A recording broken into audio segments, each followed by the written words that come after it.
ఈరోజే ప్రొద్దున ఒక మీటింగ్కి వెళ్తే అక్కడ చైర్మన్ గారు అంటున్నారు, ఏ ఆర్గనైజేషన్లో లేదండి, మేము మా ఆర్గనైజేషన్లో స్త్రీలకి ఏడాది పాటు కూడా ఒక సెలవిస్తాము.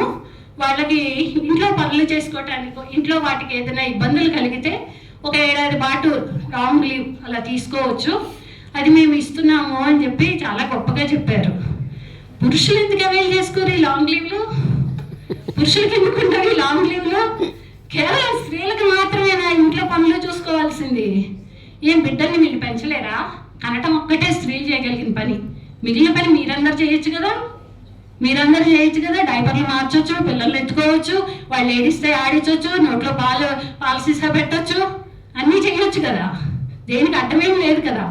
కనటానికి ఇద్దరు బాధ్యులే కదా. ఇద్దరు బాధ్యులైనప్పుడు ఆ బాధ్యత అంతా ఎందుకు స్త్రీ మీద నెట్టేసి, కన్న తర్వాత కూడా ఒక ఏడాది పాటు కావాలంటే నువ్వు సెలవు పెట్టుకొని చూసుకో, అది త్యాగం చెయ్యి అని చెప్పి ఎందుకు నెట్టేస్తున్నారు? ఎప్పుడో ఒక రోజు కాఫీ పెడితేనో, ఏ ఆదివారం నాడో వంట చేస్తేనో మేము చాలా హెల్ప్ చేస్తాం, మాకు ఇది వచ్చని చెప్పుకుంటారు. కానీ అది రోజు చేసే పని ఇష్టం ఉన్నా లేకపోయినా చచ్చినట్లు చేస్తున్నాం మేము.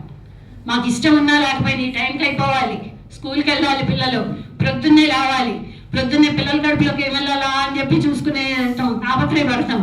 కేర్ గివింగ్ అంతా ఇంట్లో స్త్రీ మీదే ఉంది. ఆ కేర్ గివింగ్ బాధ్యత దాన్ని తప్పించుకుంటున్నారు, పురుషులందరూ కలిసి తప్పించుకుంటున్నారు. అది ఈక్వాలిటీనా? అందరు ఈక్వల్గా కనిపిస్తున్నారు అంటున్నారు, మీకు అది ఈక్వాలిటీ లాగా కనిపిస్తుందా? మాకెక్కడ కనపట్లా, స్త్రీలు ఎవరూ ఫీల్ అవట్లా. అందుకే అది ఈక్వాలిటీ అని చెప్పి మేమెవరు అనుకోవట్లా.